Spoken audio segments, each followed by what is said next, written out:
India കഴിഞ്ഞ കുറേ ദിവസങ്ങളായി, അതായത് ബംഗ്ലാദേശിലെ കലാപം രൂക്ഷമായതിന് തൊട്ടു പിന്നാലെ വിമാന സർവീസുകൾ നിർത്തിവെച്ചു എങ്കിൽ പോലും എയർ ഇന്ത്യയുടെയും ഒപ്പം തന്നെ ഇൻഡിഗോയുടെയും ഒക്കെ വിമാനങ്ങൾ തുരുതുര അങ്ങോട്ടും ഇങ്ങോട്ടും പാഞ്ഞ് രക്ഷപ്പെടുത്തിയത് 600-ലേറെ ഇന്ത്യക്കാരെ, അവിടെ കുടുങ്ങിയിട്ടുള്ള ഇന്ത്യക്കാരെ മുഴുവൻ ഒഴിപ്പിക്കുന്ന ഒരു വലിയ ഭഗീരഥ പ്രയത്നം, ഒരു പുതിയ ഓപ്പറേഷൻ എന്ന് തന്നെ നമുക്കതിനെ പറയേണ്ടി വരും.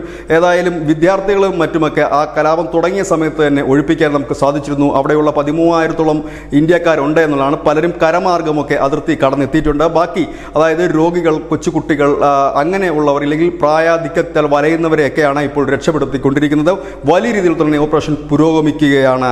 അതുതന്നെ ഏറ്റവും ഇന്ത്യ മാത്രമാണ് അവിടുന്ന് ഇത്ര വലിയ രീതിയിൽ തന്നെ ഇന്ത്യൻ പൗരന്മാരെ ഒഴിപ്പിക്കുന്നത്. നമ്മൾ കണ്ടിട്ടുണ്ട് ലോകത്തിൻ്റെ വിവിധ ഭാഗങ്ങളിൽ ഇത്തരം യുദ്ധങ്ങളും മറ്റും ഉണ്ടാകുമ്പോൾ അവിടെ ആദ്യം ഓടിയെത്തി സ്വന്തം പൗരന്മാരെ അവിടെ നിന്ന് സ്വന്തം നാട്ടിലേക്ക് തിരിച്ച് എത്തിക്കുന്ന ഇന്ത്യ മാത്രമാണ് നാം കണ്ടിട്ടുണ്ട്. അതുതന്നെയാണ് ഇപ്പോൾ ബംഗ്ലാദേശിലും നടന്നുകൊണ്ടിരിക്കുന്നത്. News desk news India Malayalam.